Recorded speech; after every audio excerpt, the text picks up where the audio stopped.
But now tell me, so, and I know Cal creates its own mindset, and every city gives everyone their own mindset, and early stage character development always is about how initial mindset gets formed. Yeah. Why I ask this is because mindset to a great extent is everything. Yeah.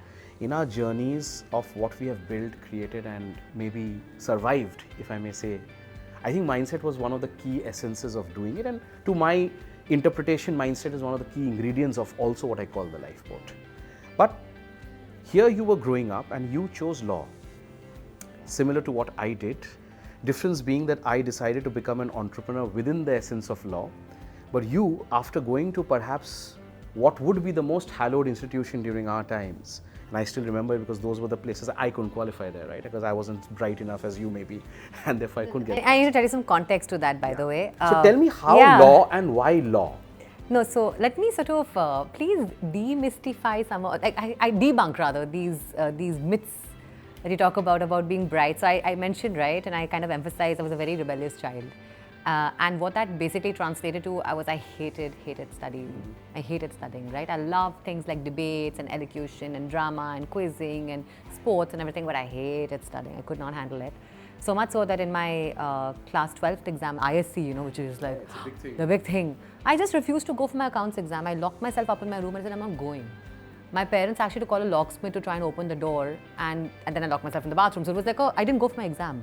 Right? So when you talk about me being a great student, let me explain to you, I was not going to have much of a professional journey, but it so happened that law school actually has an entrance exam. True. They don't really care about your ISC, ICSE marks. They don't. I made it through to the entrance exam.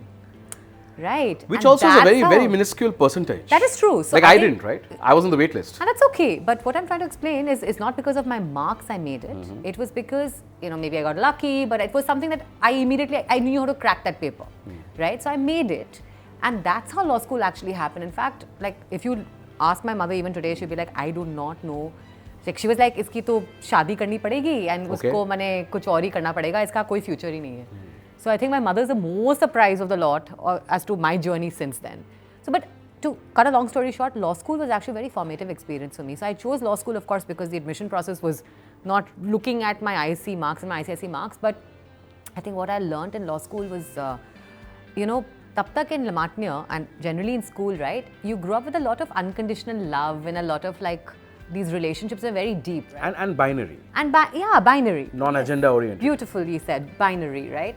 I think law school, I was in the mix of probably the most ambitious peer set, you know, that exists in, and you talked about it. I mean, it was an incredibly ambitious, incredibly driven peer set. But the flip side to it was that they were also ambitious in different angles. So the person who was playing basketball in the college team, super ambitious about his or her journey in basketball, right? Mooting, super ambitious about mooting, right? The moot courts that we used to do, right? Quizzing, another one, right? So it wasn't only about the academic rigor, always, right? And I think that stayed with me. High school all that time was always about academic rigor kind of defines you, especially in Calcutta, right? It was all about ki kitne marks aaye. Neighborhoods mein sari charcha yahi hoti thi, kitne marks aaye, madhyamik mein kitne marks aaye, ISC mein. Law school mein the conversation changed, right? I think that was very, very liberating for me. Now, one flip side that happened in law school, and I've shared the story before, was when I stood for college president. That was a very different angle to law school I saw, because, you know, again, growing up in a girls' school, growing up in Calcutta, where you mentioned, right, women are very equal. In fact, very, very equal. You know, in fact, above equal. Above equal in many contexts, right? In law school, when I stood for college president, you know, Vinayak, something very interesting happened, and I'd been like class representative and all the things you need to do, you know, to make it to becoming president. I remember on my Nokia 3310, I used to get these messages saying, you're a girl, you're presentable, stand for vice president, let the boy who's standing against me only be uncontestedly standing for president. And I remember that was the first time in my life, I faced something as irrational and as gendered as this. Before that, I'd never experienced it. So I think law school taught me a lot, both good and both fairly not so good.